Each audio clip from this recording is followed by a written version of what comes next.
This is the Lone Crater YouTube. We hope this video helps. You start by assembling the exact config file and verifying required fields. Open config, JSON or config.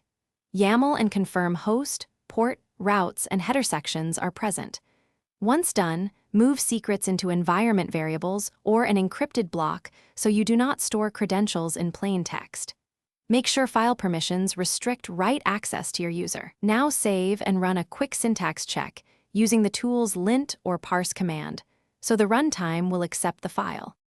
You then instruct HTTP custom to load the file by passing config/path/ to /config, JSON, or by exporting config path in your shell. This makes the binary pick your settings at startup. Once loaded, check dynamic templates, variable interpolation, and token refresh hooks so runtime substitution behaves as expected.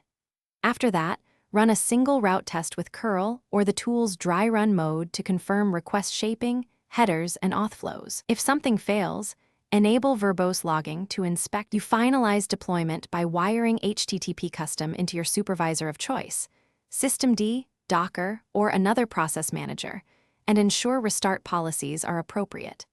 Then monitor logs and metrics while probing endpoints for 5 to 10 minutes so you catch initialization or runtime issues early.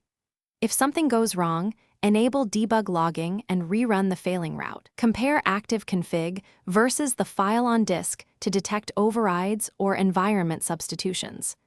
One key tip: check effective environment variables first when behavior differs. Thanks for watching. Consider subscribing if we helped you.